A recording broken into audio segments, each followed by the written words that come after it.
नमस्कार भक्तों। आज मैं आपको धर्मराज की कृपा की कहानी सुनाने जा रही हूँ। प्रेम से बोलिए धर्मराज जी की जय हो। बहुत समय पहले एक गांव में एक सास और बहू रहती थी।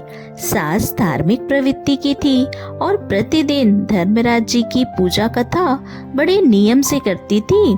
वह सुबह स्नान करके दीपक जलाती, जल चढ़ाती और श्रद्धा से कथा सुनती थी।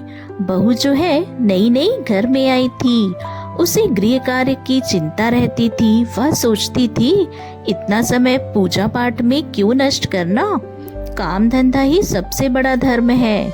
इस कारण वह कभी कभी सास की सेवा में कोताही कर देती और पूजा में भाग नहीं लेती थी।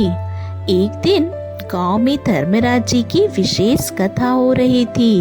तब सास ने बहू से कहा, बेटी आज तुम भी बैठो और कथा सुन लो। धर्मराज जी की कृपा से घर में सुख समृद्धि बनी रहेगी। लेकिन बहू ने हंसकर कहा, माँ जी ये सब व्यर्थ की बातें हैं, कथा सुनने से क्या मिलता है, खेत में मेहनत करो तभी अन्न मिलेगा।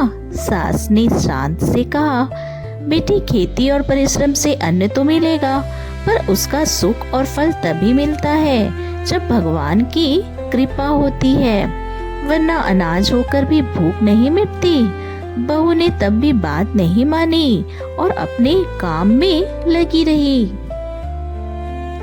कुछ समय बाद उस घर में विपत्ति आने लगी। बहू जब भी रसोई बनाती, अनाज बार बार जल जाता, दूध फट जाते, बच्चों को रोग लग जाता, घर की सुख शांति बिगड़ने लगी।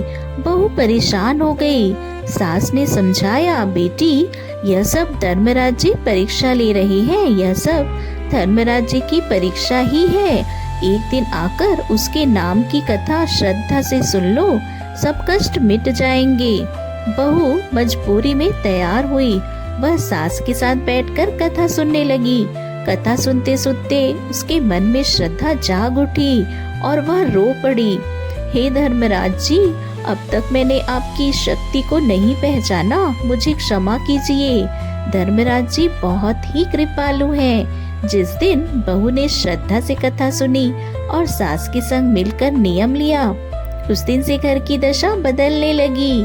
जो अन्न जल जाता था वह स्वादिष्ट बनने लगा, जो धन रुक रहा था उसमें वृद्धि हुई, बच्चों के रोग मिट गए और सबसे बड़ी बात, सास बहू में प्रेम बढ़ गया।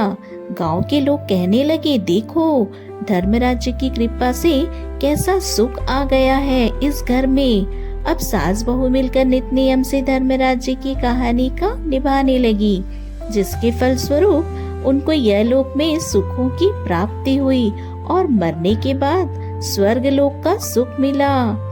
हे धर्मराज जी महाराज, जैसी कृपा आपने सास बहू पर करी, वैसी ही कृपा आप अपने सभी भक्तों पर करना। कहानी अधूरी हो तो पूरी करना, पूरी हो तो मान रखना। सबके नित्य नियम और व्रत को पूर्ण करना। प्रेम से बोलिए धर्मराज जी की जय हो, चित्रगुप्त जी की जय हो।